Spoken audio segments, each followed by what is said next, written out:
Hello student, this is Suman Dutta. আজকে present হলাম নতুন একটা ভিডিও নিয়ে। আজকে প্রেজেন্ট হলাম ক্লাস 10-এর ভূগোল থেকে আবারও কিছু গুরুত্বপূর্ণ এক কথা উত্তর নিয়ে।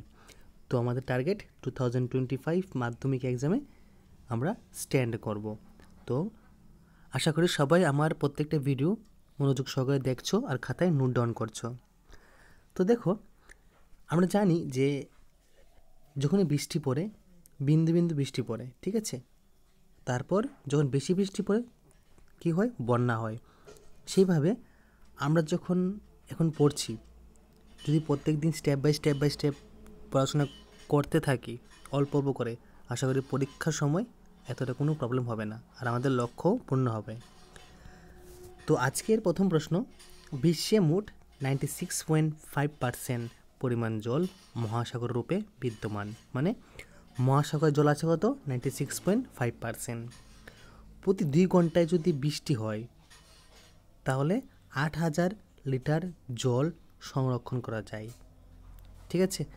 ভারতে জল সম্পদের বর্তমান পরিমাণ 1700 ঘনমিটার।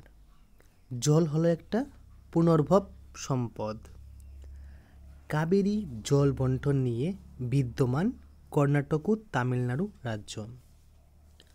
জল সম্পদের গুণমান সঠিকভাবে বজায় থাকে অধঃক্ষেপণের মাধ্যমে।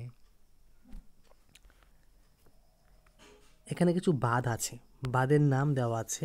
দেখো বাঁধের নাম কি? প্রথমটা হচ্ছে তিলাইয়া বাঁধ। এই তিলাইয়া বাঁধ তৈরি হয় কবে? 1953 সালে। কুনার বাঁধ কবে? 1955 সালে। মাইথন বাঁধ কবে তৈরি হয়? 1957 সালে। পাঞ্চেত বাঁধ তৈরি হয় 1959 সালে। এই 4টা বাঁধ কোন নদীর উপর অবস্থিত? অবশ্যই আমাকে কমেন্ট বক্সে কমেন্ট করে জানাবে। পেরিয়ার সেচকাল কোথায়? কেরলে অবস্থিত। ভারতের বৃহত্তম বহুমুখী নদী পরিকল্পনা হলো ভাকরা নাঙ্গাল নদী পরিকল্পনা। উকাই প্রকল্প অবস্থিত গুজরাটে। তিলাইয়া বাঁধটি অবস্থিত ঝাড়খণ্ডে। হীরাকুদ বাঁধ অবস্থিত মহানদীতে। দামোদর উপত্যকা পরিকল্পনাটি গঠিত হয় 1948 সালে। কে বহুমুখী নদী পরিকল্পনাকে প্রথম আধুনিক ভারতের মন্দির রূপে গণ্য করেছেন? আমাদের ভারতের প্রথম প্রধানমন্ত্রী Jawaharlal Nehru.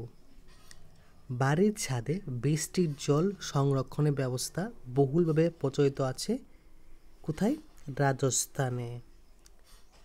Bamboo drip irrigation পদ্ধতি প্রচলিত আছে মেঘালয়ে। জল পরিশ্রুত করতে ব্যবহৃত হয় বালি ও ইট, ঠিক আছে? তো আজকে তোমাদেরকে এই জল যে আছে চ্যাপ্টারটা, জল সম্পদ থেকে কিছু গুরুত্বপূর্ণ প্রশ্ন দিলাম। আশা করি সবাই এটা তোমাদের খাতায় লিখে রাখবে।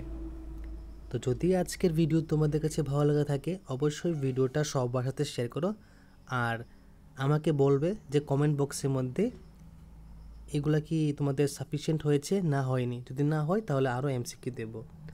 তো আমাদের এমসিকিউ পার্ট শেষ হয়ে গেলে আমরা বড় প্রশ্ন দিকে যাব, কিন্তু আপাতত আমরা এমসিকিউ পড়ছি বিভিন্ন অধ্যায়ের, ঠিক আছে? বিভিন্ন অধ্যায় বিভিন্ন বইয়ের। তো দেখা হচ্ছে একটা গুরুত্বপূর্ণ ভিডিওতে। সবাইকে অসংখ্য ধন্যবাদ।